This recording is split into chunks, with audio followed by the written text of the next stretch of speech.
ओवैसी, अखिलेश, मायावती और कांग्रेस कहां है मुस्लिम वोटों के ठेकेदार? देवबंद के बच्चे कर रहे याद। क्या मुस्लिम बच्चों को नहीं चाहिए अंग्रेजी का ज्ञान? फतवाधारी क्यों नहीं कर रहे बच्चों का सम्मान? अब योगी के मंत्रालय ने अपने हाथ में लिया काम। क्या बच्चों को मिल पाएगी दीन के साथ दुनिया की शिक्षा?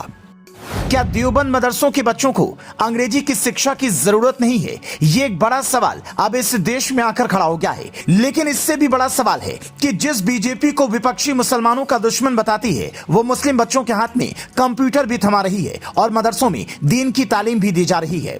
लेकिन देवबंद ने जो अंग्रेजी ना पढ़ने का फरमान अपने यहाँ के बच्चों को सुनाया, उस पर ना ओवैसी कुछ बोल रहे हैं, ना ही दूसरे कथित सेकुलर झंडा बरदार। लेकिन उनसे सवाल क्यों नहीं होना चाहिए जो खुद को मुस्लिम वोटों का ठेकेदार समझते हैं? और ओवैसी जैसे नेता तो पढ़ाई को लेकर काफी एक्टिव भी दिखते हैं, क्योंकि खुद विदेश से पढ़कर आए हैं और बच्चे भी विदेश में पढ़ रहे हैं। इसीलिए लंबी लंबी संविधान की दलीलें दे पाते हैं और फर्राटेदार अंग्रेजी बोलते हैं। लेकिन मदरसों में पढ़ने वाला गरीब का बच्चा भी अंग्रेजी बोले, ये किसी को मंजूर नहीं, क्योंकि अगर ऐसा हो गया तो उनकी बातें कौन सुनेगा? और मौलाना अरशद मदनी का बयान सुन लीजिए, आपका सर चकरा जाएगा। उन्होंने कहा, दारुल उलूम में तालीम का निजाम बहुत सख्त है। जो छात्र मदरसे की पढ़ाई के साथ अंग्रेजी की ओर ध्यान देते हैं, यानी ऐसे छात्र जो दो नाव की सवारी करते हैं, वो न सिर्फ हमारे तालीम के निजाम को नुकसान पहुंचाते हैं, बल्कि खुद के भविष्य को भी बिगाड़ देते हैं।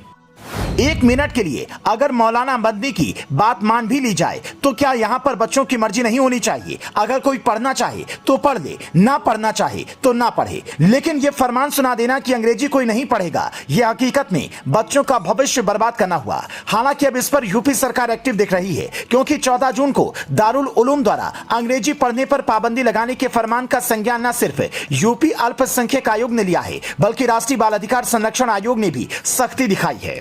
राष्ट्रीय बाल अधिकार संरक्षण आयोग के चेयरमैन प्रियांक कानूनगो ने इसको छात्रों के उत्पीड़न का मामला बताते हुए जिलाधिकारी को पत्र भेजकर कार्रवाई करने के निर्देश दिए हैं। बाल संरक्षण आयोग ने कहा, यह छात्रों के अधिकार के हनन के साथ छात्रों का उत्पीड़न भी हुआ, जिसके चलते दारुल उलूम प्रबंधन के खिलाफ कार्रवाई होनी चाहिए। इसके अलावा यूपी अल्पसंख्यक आयोग ने दारुल उलूम के इस फरमान पर नाराजगी जताई है। अल्पसंख्यक आयोग ने दारुल उलूम देवबंद के शिक्षा विभाग को नोटिस जारी किया है। आयोग ने विश्व विख्यात इस्लामिक शिक्षण संस्थान से 21 जून तक जवाब तलब किया है। लेकिन सवाल वही है कि मुस्लिमों के लिए बड़ी बड़ी बातें करने वाले नेता चुप हैं, मौलवी बच्चों के भविष्य से खिलवाड़ कर रहे हैं। ये किसी छोटे मदरसे की बात होती तो अलग बात होती, लेकिन देवबंद का मदरसा इतना बड़ा है कि इसका असर पूरे हिंदुस्तान के मदरसों पर पड़ता है। अगर देवबंद ने इनकार किया तो बाकी भी इनकार करेंगे। मतलब एक नहीं बल्कि लाखों बच्चों का भविष्य खतरे में है। सोचिए, अगर वो अंग्रेजी पढ़ेंगे ही नहीं तो कल दुनिया के साथ कंधे से कंधा मिलाकर कैसे चलेंगे? ये जो लोग किसी मौलवी को